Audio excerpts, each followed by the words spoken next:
Bienvenidos a su programa La Familia, la Iglesia Doméstica, que tiene como finalidad evangelizar a los matrimonios para mejorar nuestra sociedad en que vivimos. Comenzamos. En el nombre del Padre, del Hijo y del Espíritu Santo. Amén. Bienvenidos. Los saluda José Tavera Frausto. Demos gracias a Dios por permitirnos llevar su mensaje. Ven, Espíritu Santo, llena los corazones de tus fieles y enciende en ellos el fuego de tu amor. Envía, Señor, tu Espíritu y todo será creado y se renovará la faz de la tierra. Estamos hablando del Catecismo de la Iglesia Católica y se hace referencia, entre otras, a las constituciones del Vaticano II sobre la divina revelación, la luz de las naciones, la Iglesia en el mundo actual y la Sagrada Liturgia, los Evangelios y algunas otras citas bíblicas que se pueden encontrar a través de este catecismo. La vida consagrada.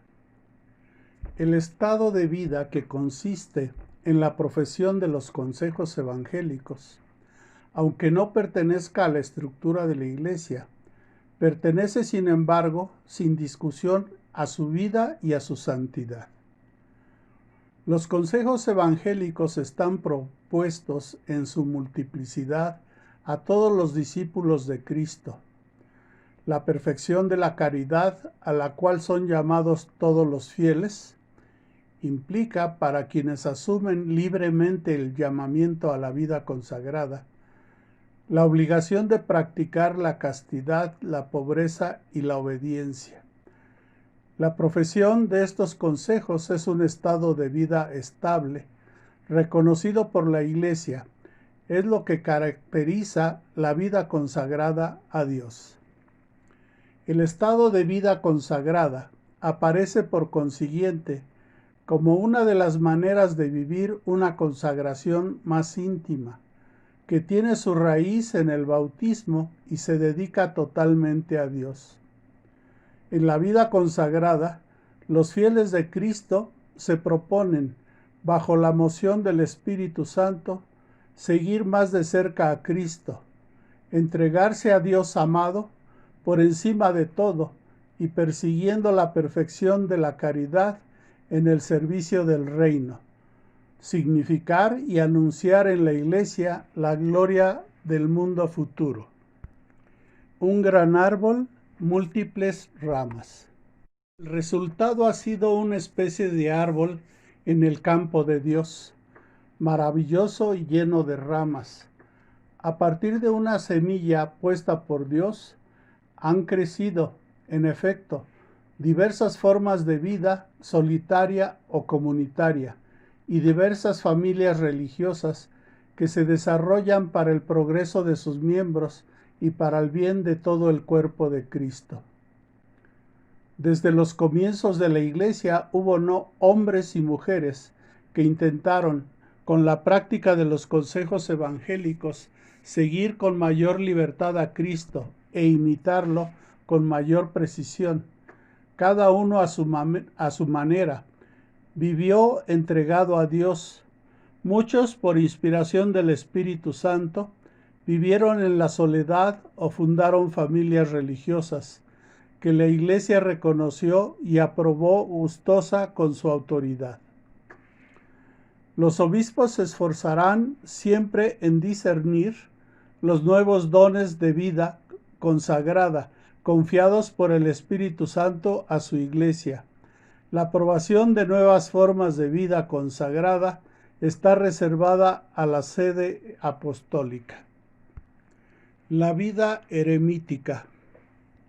Sin profesar siempre públicamente los tres consejos evangélicos, los ermitaños, con un apartamiento más estricto del mundo, el silencio de la soledad, la oración asidua y la penitencia, dedican su vida a la alabanza de Dios y salvación del mundo. Los eremitas presentan a los demás ese aspecto interior del misterio de la Iglesia, que es la intimidad personal con Cristo. Oculta a los ojos de los hombres, la vida del eremita es predicación silenciosa de aquel a quien ha entregado su vida, porque Él es todo para él. En este caso se trata de un llamamiento particular a encontrar en el desierto, en el combate espiritual, la gloria del crucificado. Las vírgenes y las viudas consagradas. Desde los tiempos apostólicos, vírgenes y viudas cristianas, llamadas por el Señor para consagrarse a Él, enteramente con una libertad mayor de corazón, de cuerpo y de espíritu, han tomado la decisión, aprobada por la Iglesia, de vivir en estado de virginidad o de castidad perpetua a causa del reino de los cielos. Formulando el propósito santo de seguir más de cerca a Cristo, las vírgenes son consagradas a Dios por el obispo diocesano, según el rito litúrgico aprobado. Celebran desposorios místicos con Jesucristo, Hijo de Dios, y se entregan al servicio de la Iglesia. Por medio de este rito solemne, consagración de vírgenes, la Virgen es constituida en persona consagrada como signo trascendente del amor de la Iglesia hacia Cristo, imagen escatológica de esta esposa del cielo y de la vida futura. Semejante a otras formas de vida consagrada, el orden de las vírgenes sitúa a la mujer que vive en el mundo, o a la monja, en el ejercicio de la oración, de la penitencia, del servicio a los hermanos y del trabajo apostólico, según el estado y los carismas respectivos ofrecidos a cada una. Las vírgenes consagradas pueden asociarse para guardar su propósito con mayor fidelidad. La vida religiosa.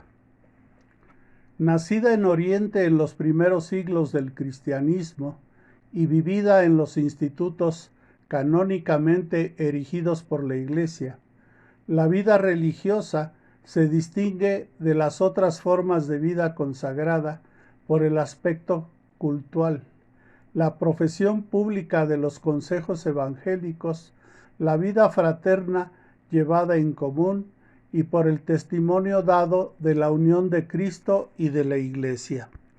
La vida religiosa nace del misterio de la Iglesia. Es un don que la Iglesia recibe de su Señor y que ofrece como un estado de vida estable al fiel llamado por Dios a la profesión de los consejos. Así la Iglesia puede a la vez manifestar a Cristo y reconocerse como esposa del Salvador. La vida religiosa está invitada a significar, bajo estas diversas formas, la caridad misma de Dios en el lenguaje de nuestro tiempo.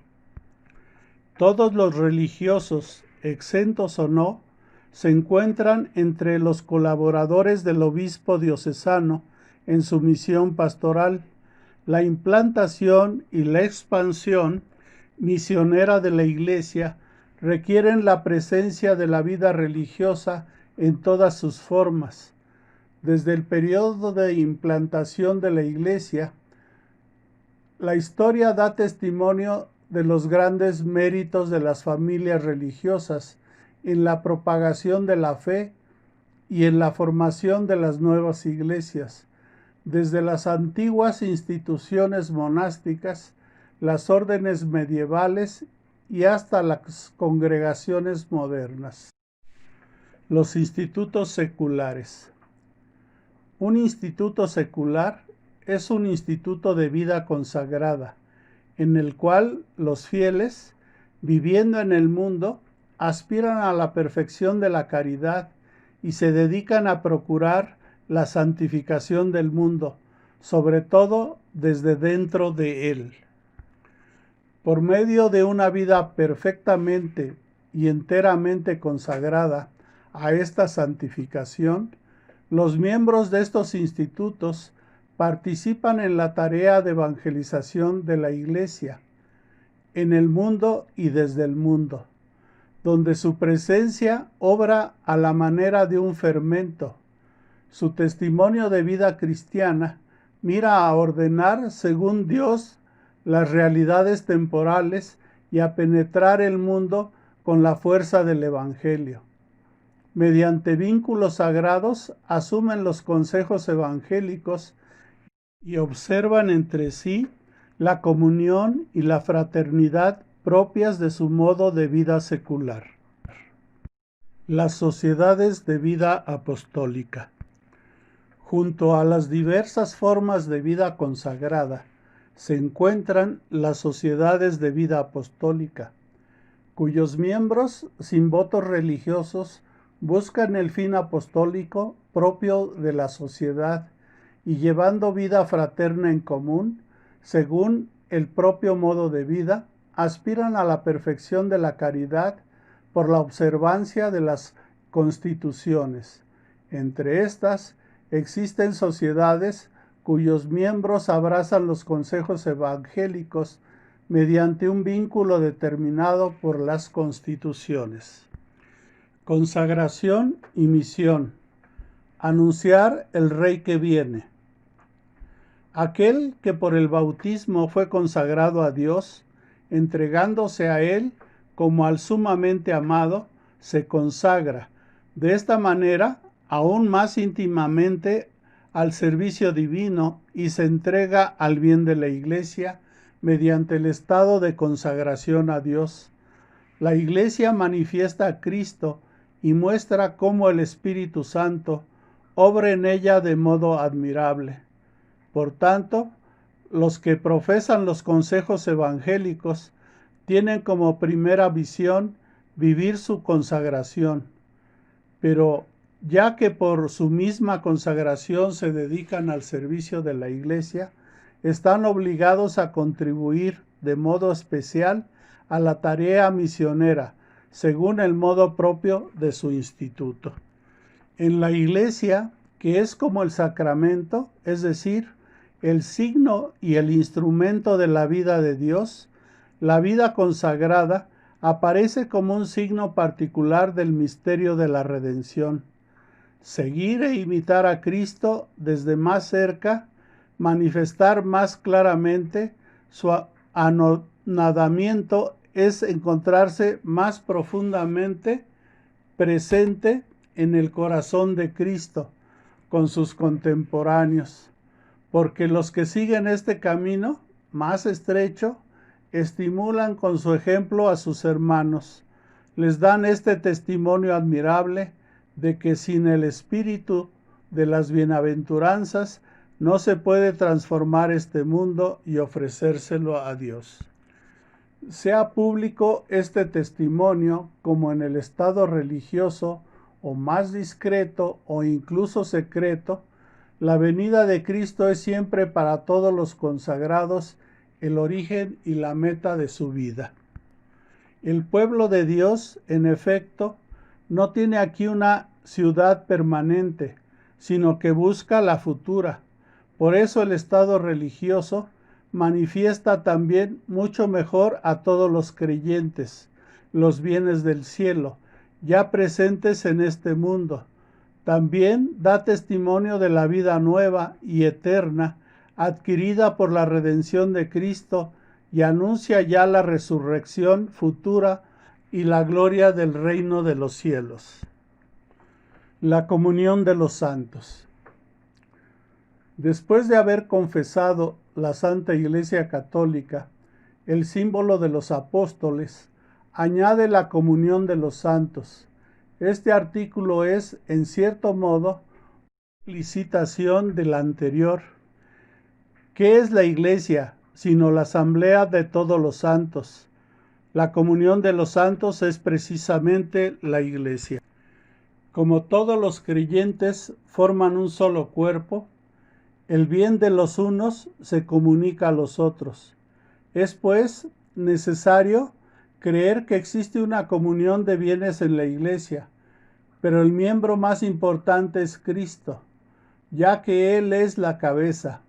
Así, el bien de Cristo es comunicado a todos los miembros, y esta comunicación se hace por los sacramentos de la Iglesia. Como esta Iglesia está gobernada por un solo y mismo Espíritu, todos los bienes que ella ha recibido forman necesariamente un fondo común. La expresión comunión de los santos tiene entonces dos significados estrechamente relacionados: comunión en las cosas santas y comunión entre las personas santas. ¿Qué es santo? Para los que son santos es lo que se proclama por el celebrante en la mayoría de las liturgias orientales en el momento de la elevación de los santos dones antes de la distribución de la comunión.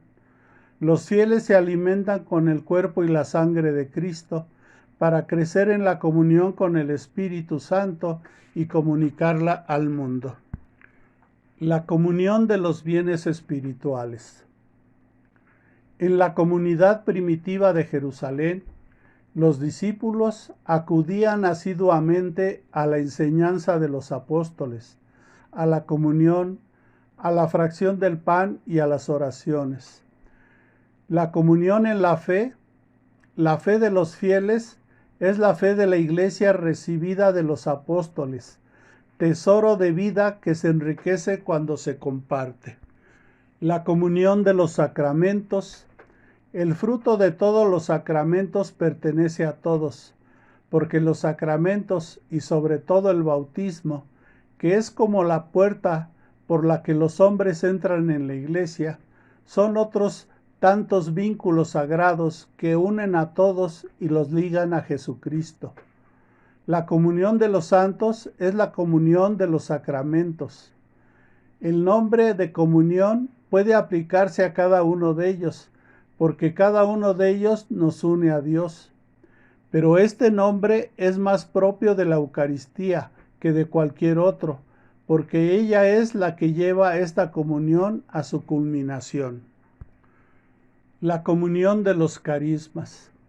En la comunión de la Iglesia, el Espíritu Santo reparte gracias especiales entre los fieles para la edificación de la Iglesia. Pues bien, a cada cual se le otorga la manifestación del Espíritu para provecho común. Todo lo tenían en común. Todo lo que posee el verdadero cristiano debe considerarlo como un bien en común con los demás y debe estar dispuesto y ser diligente para socorrer al necesitado y la miseria del prójimo. El cristiano es un administrador de los bienes del Señor. La comunión de la caridad. En la comunión de los santos, ninguno de nosotros vive para sí mismo, como tampoco muere nadie para sí mismo. Si sufre un miembro, todos los demás sufren con él. Si un miembro es honrado, todos los demás toman parte en su gozo. Ahora bien, ustedes son el cuerpo de Cristo y sus miembros cada uno por su parte. La caridad no busca su interés. El menor de nuestros actos hecho con caridad repercute en beneficio de todos. En esta solidaridad entre todos los hombres vivos o muertos, que se funda en la comunión de los santos, todo pecado daña a esta comunión.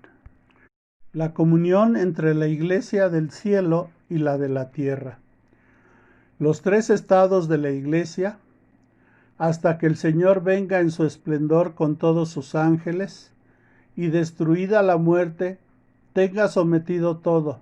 Sus discípulos, unos peregrinan en la tierra, otros ya difuntos se purifican, mientras otros están glorificados, contemplando claramente a Dios mismo, uno y trino tal cual es.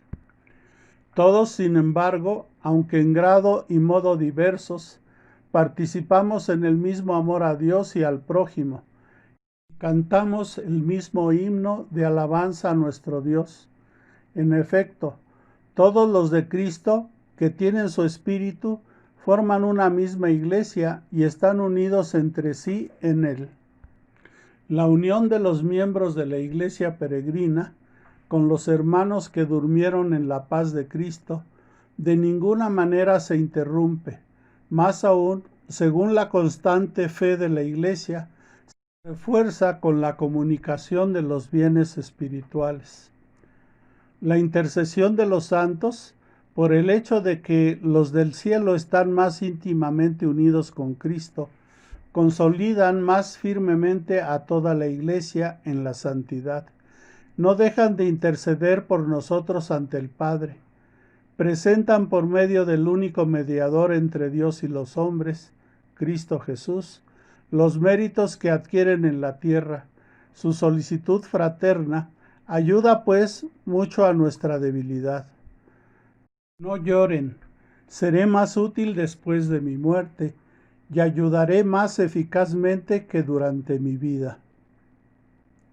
Pasaré mi cielo haciendo el bien sobre la tierra.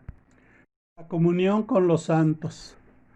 No veneramos el recuerdo de los del cielo, tan solo como modelos nuestros, sino sobre todo para que la unión de toda la Iglesia en el Espíritu se vea reforzada por la práctica del amor fraterno.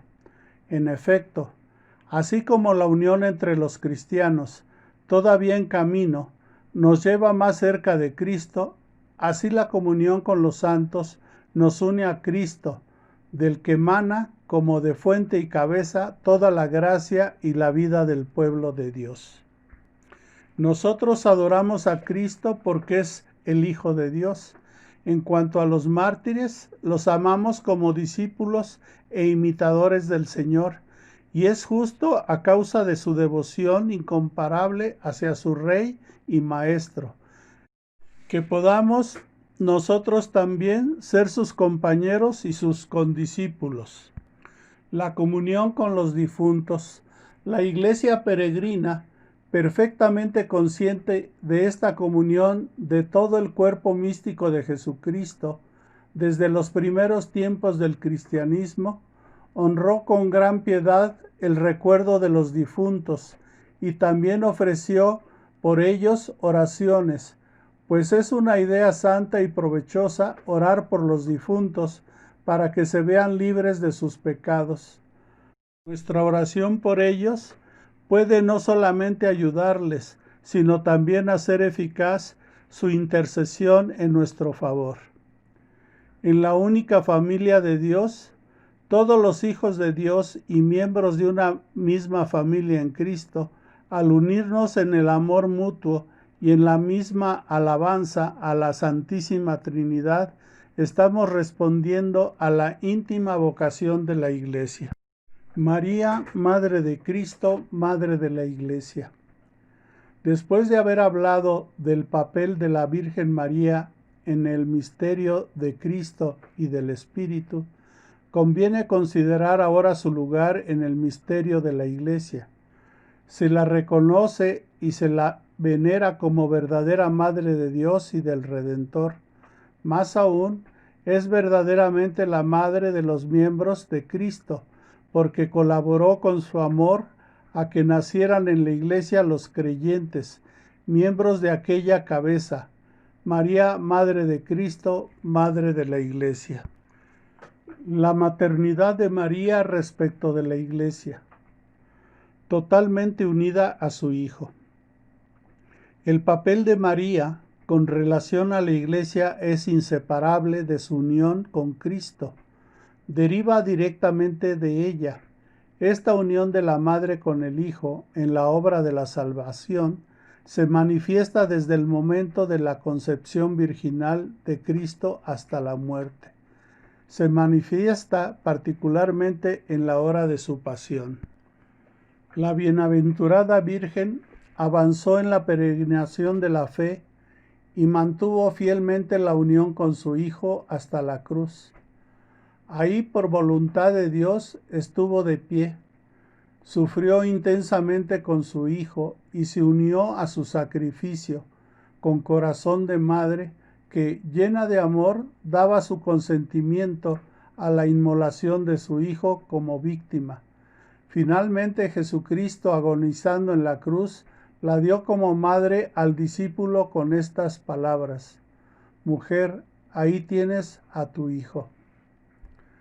Después de la ascensión de su Hijo, María estuvo presente en los comienzos de la Iglesia con sus oraciones.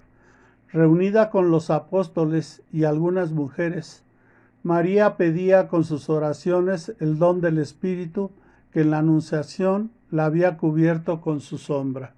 También en su Asunción. Finalmente, la Virgen Inmaculada, preservada libre de toda mancha de pecado original, terminando el curso de su vida en la tierra, fue llevada a la gloria del cielo y elevada al trono por el Señor como Reina del universo, para ser conformada más plenamente a su Hijo, Señor de los señores y vencedor del pecado y de la muerte. La asunción de la Santísima Virgen constituye una participación singular en la resurrección de su Hijo y una anticipación de la resurrección de los demás cristianos. En tu parto has conservado la virginidad. En tu dormición no has abandonado el mundo. Oh Madre de Dios, tú te has reunido con la fuente de la vida.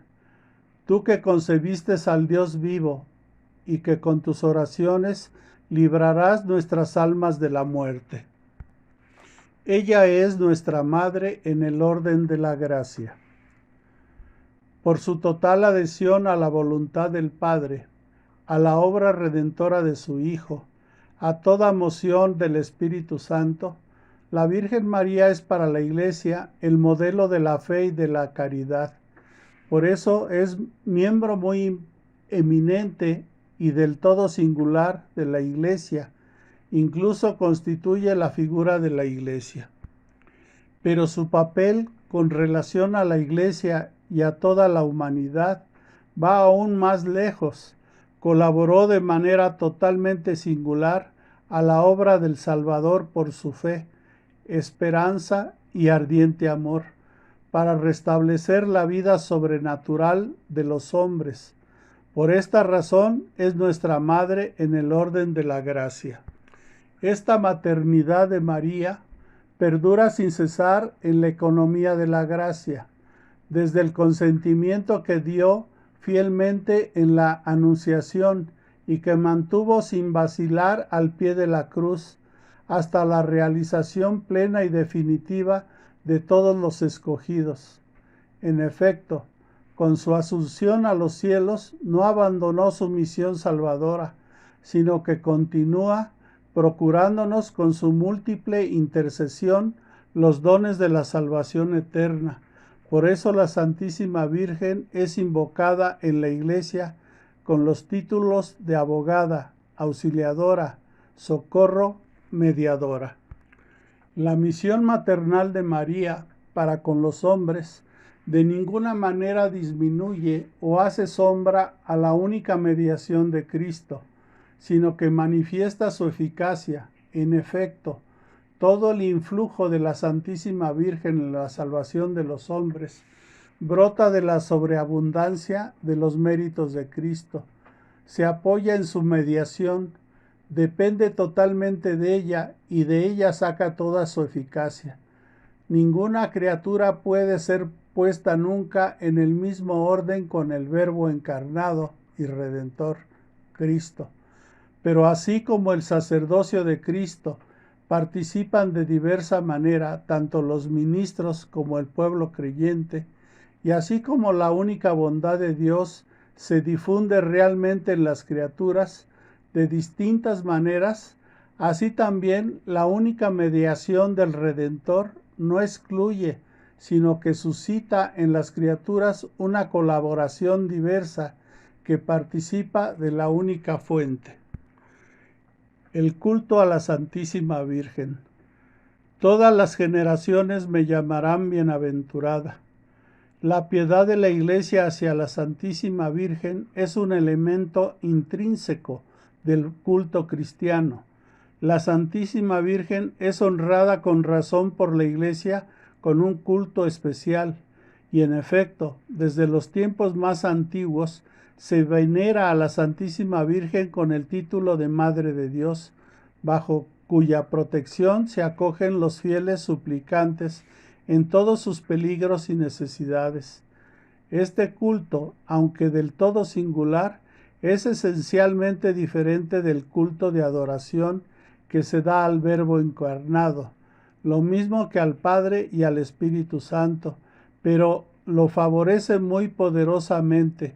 Encuentra su expresión en las fiestas litúrgicas dedicadas a la Madre de Dios y en la oración mariana, como el Santo Rosario, síntesis de todo el Evangelio.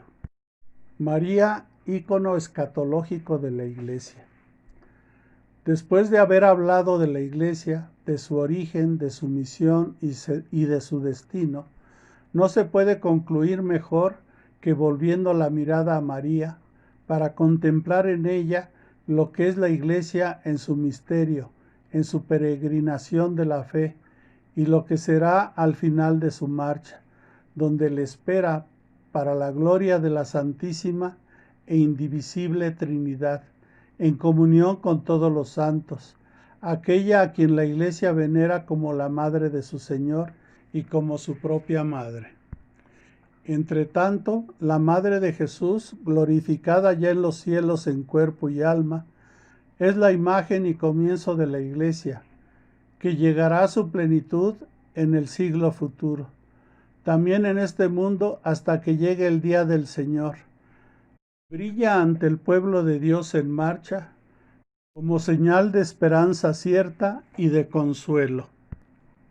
Creo en el perdón de los pecados. El símbolo de los apóstoles vincula la fe en el perdón de los pecados a la fe en el Espíritu Santo, pero también a la fe en la Iglesia y en la comunión de los santos. Al dar el Espíritu Santo a sus apóstoles, Cristo resucitado les confirió su propio poder divino de perdonar los pecados. Recibid el Espíritu Santo. Quienes perdonen los pecados les quedarán perdonados. A quienes no se los perdonen les quedarán sin perdonar. La segunda parte del catecismo tratará explícitamente del perdón de los pecados por el bautismo, el sacramento de la penitencia y los demás sacramentos, sobre todo la Eucaristía. Aquí basta con evocar brevemente, por tanto, algunos datos básicos. Un solo bautismo para el perdón de los pecados. Nuestro Señor vinculó el perdón de los pecados a la fe y al bautismo.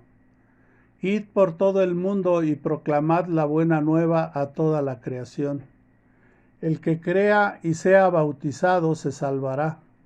El bautismo es el primero y principal sacramento del perdón de los pecados, porque nos une a Cristo, muerto por nuestros pecados y resucitado para nuestra justificación, a fin de que vivamos también una vida nueva.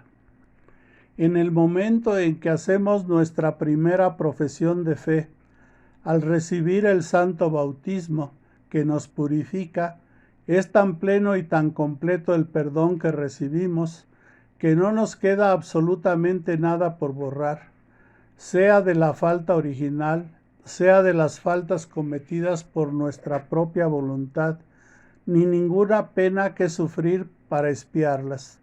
Sin embargo, la gracia del bautismo no libra a la persona de todas las debilidades de la naturaleza. Al contrario, todavía nosotros tenemos que combatir los movimientos de la concupiscencia, que no cesan de llevarnos al mal. En este combate contra la inclinación al mal, ¿quién será lo suficientemente valiente y vigilante para evitar toda herida del pecado?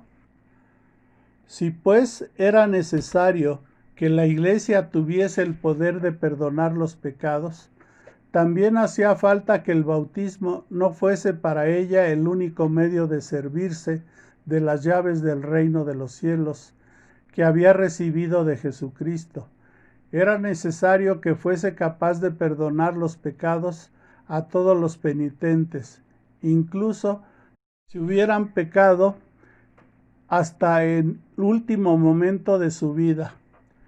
Por medio del sacramento de la penitencia, el bautizado puede reconciliarse con Dios y con la Iglesia. Los padres tuvieron razón en llamar a la penitencia un bautismo laborioso. Para los que han caído después del bautismo, es necesario para la salvación este sacramento de la penitencia, como lo es el bautismo para quienes aún no han sido regenerados. El poder de las llaves. Cristo, después de su resurrección, envió a sus apóstoles a predicar en su nombre la conversión para el perdón de los pecados a todas las naciones. Este ministerio de la reconciliación no lo cumplieron los apóstoles y sus sucesores, anunciando solamente a los hombres el perdón de Dios merecido para nosotros por Cristo, llamándoles a la conversión y a la fe, sino comunicándoles también la remisión de los pecados por el bautismo y reconciliándolos con Dios y con la Iglesia, gracias al poder de las llaves recibido de Cristo.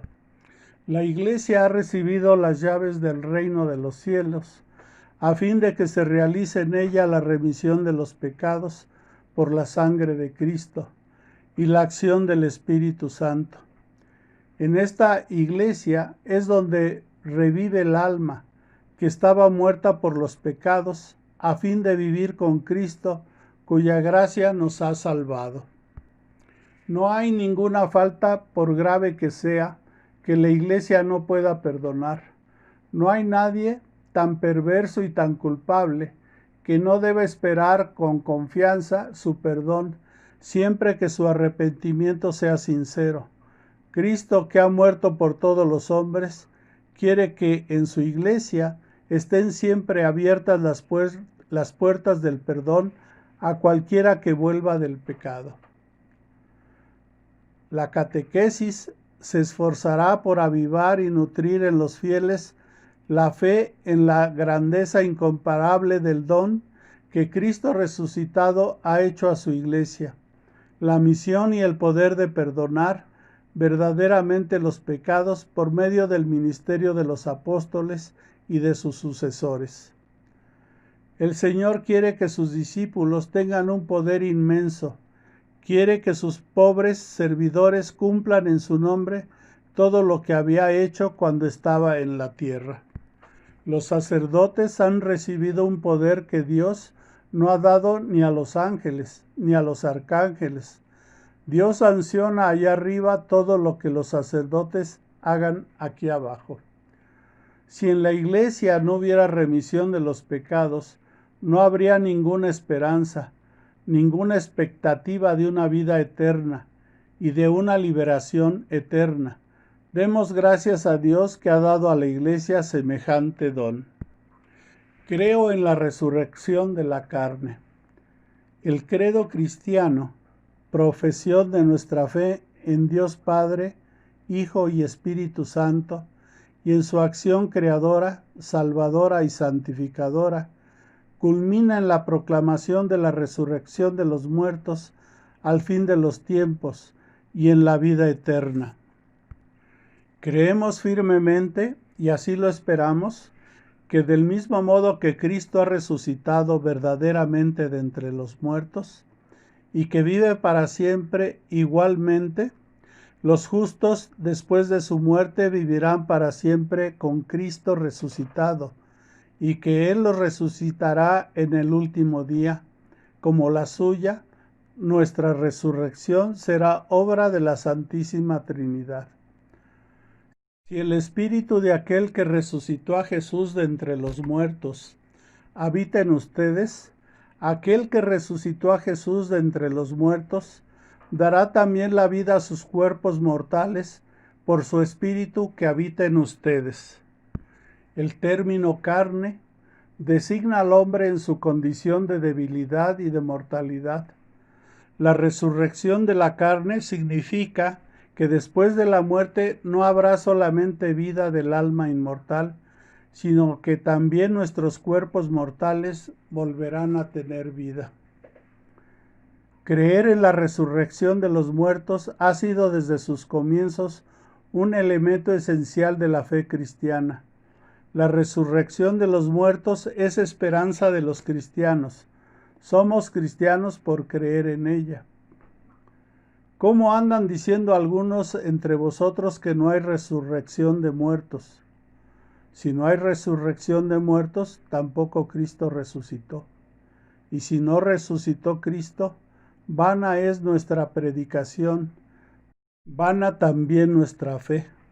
Pero no, Cristo resucitó entre los muertos como primicias de los que durmieron. La resurrección de Cristo y la nuestra. Revelación progresiva de la resurrección. La resurrección de los muertos fue revelada progresivamente por Dios a su pueblo. La esperanza en la resurrección corporal de los muertos se impuso como una consecuencia intrínseca de la fe en un Dios creador del hombre todo entero, alma y cuerpo. El creador del cielo y de la tierra es también aquel que mantiene fielmente su alianza con Abraham y su descendencia. En esta doble perspectiva comienza a expresarse la fe en la resurrección. En sus pruebas, los mártires macabeos confiesan: el Rey del mundo, a nosotros que morimos por sus leyes, nos resucitará a una vida eterna. Es preferible morir a manos de los hombres con la esperanza que Dios otorga de ser resucitados de nuevo por Él. Los fariseos y muchos contemporáneos del Señor esperaban la resurrección. Jesús la enseña firmemente. A los saduceos que la niegan responde: ustedes no conocen las Escrituras ni el poder de Dios. La fe en la resurrección descansa en la fe en Dios, que no es un Dios de muertos, sino de vivos. Pero hay más. Jesús liga la fe en la resurrección a la fe en su propia persona. Yo soy la resurrección y la vida. Es el mismo Jesús el que resucitará en el último día a quienes hayan creído en Él y hayan comido su cuerpo y bebido su sangre. Su vida pública ofrece ya un signo y una prenda de la resurrección, devolviendo la vida a algunos muertos, anunciando así su propia resurrección, que no obstante será de otro orden. De este acontecimiento único, él habla como el del signo de Jonás. Así como estuvo 3 días dentro del gran pez, así también el Hijo del Hombre estará 3 días y 3 noches dentro de la tierra. Del signo del templo: destruyan este templo y en 3 días volveré a levantarlo. Anuncia su resurrección al tercer día después de su muerte. Ser testigo de Cristo es ser testigo de su resurrección. Haber comido y bebido con Él después de su resurrección de entre los muertos. La esperanza cristiana en la resurrección está totalmente marcada por los encuentros con Cristo resucitado. Nosotros resucitaremos como Él, con Él y por Él. Desde el principio, la fe cristiana en la resurrección ha encontrado incompresiones y oposiciones. En ningún punto la fe cristiana encuentra más contradicción que en la resurrección de la carne. Se acepta muy comúnmente que después de la muerte, la vida de la persona humana continúa de una forma espiritual. Pero, ¿cómo creer que este cuerpo tan manifiestamente mortal pueda resucitar a la vida eterna? ¿Cómo resucitan los muertos? ¿Qué es resucitar? En la muerte, separación del alma y el cuerpo del hombre cae en la corrupción, mientras que su alma va al encuentro con Dios en espera de reunirse con su cuerpo glorificado. Dios en su omnipotencia dará definitivamente a nuestros cuerpos la vida incorruptible, uniéndolos a nuestras almas por la virtud de la resurrección de Jesús. ¿Quién resucitará? Todos los hombres que han muerto, los que hayan hecho el bien, resucitarán para la vida, y los que hayan hecho el mal, para la condenación. ¿Cómo? Cristo resucitó con su propio cuerpo. Mirad mis manos y mis pies, soy yo mismo. Pero Él no volvió a una vida terrenal del mismo modo. En Él todos resucitarán con su propio cuerpo, que tienen ahora, pero este cuerpo será transfigurado en cuerpo de gloria, en cuerpo espiritual. Pero dirá alguno, ¿cómo resucitan los muertos? ¿Con qué cuerpo vuelven a la vida? Necio, lo que tú siembras no revive sino muere, y lo que tú siembras no es el cuerpo que va a brotar, sino un simple grano. Se siembra corrupción, resucita corrupción. Los muertos resucitarán incorruptibles. En efecto, es necesario que este ser corruptible se revista de la incorruptibilidad y que este ser mortal se revista de inmortalidad. Este cómo sobrepasa nuestra imaginación y nuestro entendimiento. No es accesible más que en la fe, pero nuestra participación en la Eucaristía nos da ya un anticipo de la transfiguración de nuestro cuerpo por Cristo. Así como el pan que viene de la tierra después de haber recibido la invocación de Dios, ya no es pan ordinario, sino Eucaristía, constituido por dos cosas, una terrena y otra celestial. Así nuestros cuerpos que participan en la Eucaristía ya no son corruptibles, ya que tienen la esperanza de la resurrección. ¿Cuándo? Sin duda, en el último día, al fin del mundo. En efecto, la resurrección de los muertos está íntimamente asociada a la parusía de Cristo. El Señor mismo, a la orden dada por la voz de un arcángel y por la trompeta de Dios, bajará del cielo, y los que murieron en Cristo resucitarán en primer lugar. Resucitados con Cristo. Si es verdad que Cristo nos resucitará en el último día, también lo es, en cierto modo, que nosotros ya hemos resucitado con Cristo. En efecto, gracias al Espíritu Santo, la vida cristiana en la tierra es, desde ahora, una participación en la muerte y en la resurrección de Cristo. Sepultados con Él en el bautismo, con Él también fueron resucitados por la fe en la acción de Dios, que le resucitó de entre los muertos. Así pues, si fueron resucitados con Cristo, busquen las cosas de arriba, donde está Cristo sentado a la diestra de Dios. Unidos a Cristo por el bautismo, los creyentes participan ya realmente en la vida celestial de Cristo resucitado, pero esta vida permanece escondida con Cristo en Dios. Con Él nos ha resucitado y hecho sentar en los cielos con Cristo Jesús. Alimentados en la Eucaristía con su cuerpo, nosotros pertenecemos ya al cuerpo de Cristo. Cuando resucitemos en el último día, también nos manifestaremos con los llenos de gloria. Esperando este día, el cuerpo y el alma del creyente participan ya de la dignidad de ser en Cristo, donde se basa la exigencia del respeto hacia el propio cuerpo y también hacia el ajeno, particularmente cuando sufre. El cuerpo es para el Señor y el Señor para el cuerpo. Y Dios que resucitó al Señor, nos resucitará también a nosotros mediante su poder. ¿No saben que sus cuerpos son miembros de Cristo? Ustedes no son sus propios dueños. glorificar por tanto a Dios en su cuerpo. Morir en Cristo Jesús.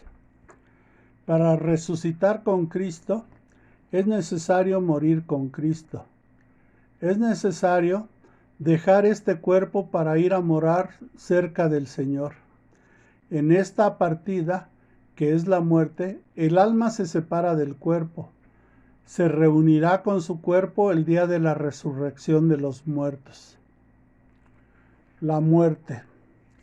Frente a la muerte, el enigma de la condición humana alcanza su cumbre. En un sentido, la muerte corporal es natural, pero por la fe sabemos que realmente es salario del pecado.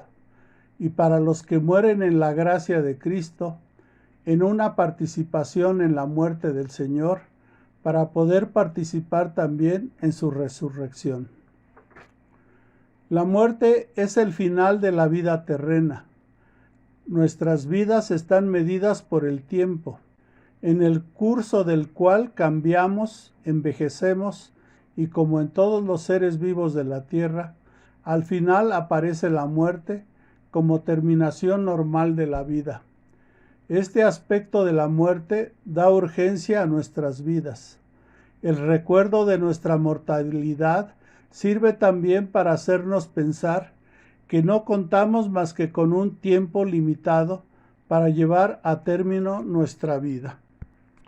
Acuérdate de tu Creador en tus días mozos. Mientras no vuelva el polvo a la tierra, a lo que era, y el espíritu vuelva a Dios, que es quien lo dio. La muerte es consecuencia del pecado, intérprete auténtico de las afirmaciones de la Sagrada Escritura y de la tradición. El magisterio de la Iglesia enseña que la muerte entró en el mundo a causa del pecado del hombre. Aunque el hombre poseyera una naturaleza mortal, Dios lo destinaba a no morir. Por tanto, la muerte fue contraria a los designios de Dios Creador y entró en el mundo como consecuencia del pecado. La muerte temporal de la cual el hombre habría liberado si no hubiera pecado. Es así el último enemigo del hombre que debe ser vencido. La muerte fue transformada por Cristo Jesús, el Hijo de Dios. Sufrió también la muerte propia de la condición humana, pero a pesar de su angustia frente a ella, asumió en un acto de sometimiento total y libre a la voluntad del Padre. La obediencia de Jesús transformó la maldición de la muerte en bendición. El sentido de la muerte cristiana. Gracias a Cristo, la muerte cristiana tiene un sentido positivo. Para mí, la vida es Cristo y morir una ganancia. Es cierta esta afirmación: si hemos muerto con Él, también viviremos con Él. La novedad esencial de la muerte cristiana está ahí. Por el bautismo, el cristiano está ya sacramentalmente muerto con Cristo, para vivir una vida nueva. Y si morimos en la gracia de Cristo, la muerte física, consuma este morir con Cristo y perfecciona así nuestra incorporación a Él en su acto redentor. Para mí es mejor morir en Cristo Jesús que reinar de un extremo a otro de la tierra. Lo busco a Él, que ha muerto por nosotros. Lo quiero a Él, que ha resucitado por nosotros. Mi parto se aproxima. Dejadme recibir la luz pura. Cuando yo llegue ahí, seré un hombre. En la muerte, Dios llama al hombre hacia sí. Por eso el cristiano puede experimentar hacia la muerte un deseo semejante al de San Pablo. Deseo partir y estar con Cristo, y puede transformar su propia muerte en un acto de obediencia y de amor hacia el Padre, a ejemplo de Cristo. Mi deseo terreno ha desaparecido. Hay en mí un agua viva que murmura y que dice dentro de mí: ven al Padre. Yo quiero ver a Dios y para verlo es necesario morir. Yo no muero, entro en la vida. La visión cristiana de la muerte se expresa de modo privilegiado en la liturgia de la Iglesia. La vida de los que en ti creemos, Señor, no termina, se transforma, y al deshacerse nuestra morada terrenal, adquirimos una mansión eterna en el cielo. La muerte es el fin de la peregrinación terrena del hombre, del tiempo de gracia y de misericordia que Dios le ofrece para realizar su vida terrena según el designio divino y para decidir su último destino. ¿Cuándo ha tenido fin el único curso de nuestra vida terrena? Ya no volveremos a otras vidas terrenas. Está establecido que los hombres mueran una sola vez. No hay reencarnación después de la muerte. La Iglesia nos anima a prepararnos para la hora de nuestra muerte. De la muerte repentina e imprevista, líbranos, Señor. Antiguas letanías de los santos, a pedir a la Madre de Dios que interceda por nosotros en la hora de nuestra muerte. Ave María. Y a confiarnos a San José, patrono de la buena muerte. Habrías de ordenarte en toda cosa como si luego hubieses de morir. Si tuvieses buena conciencia, no temería mucho la muerte. Mejor sería huir de los pecados que de la muerte. Si hoy no estás aparejado, ¿cómo lo estarás mañana? Y por la hermana muerte, alabado mi Señor, ningún viviente escapa de su persecución. Si en pecado grave sorprende al pecador, dichosos los que cumplen la voluntad de Dios. Agradecemos su participación en el programa La Familia, la Iglesia Doméstica. Agradecemos también sus comentarios y los esperamos todos los lunes a las 12 del día. Hasta la próxima.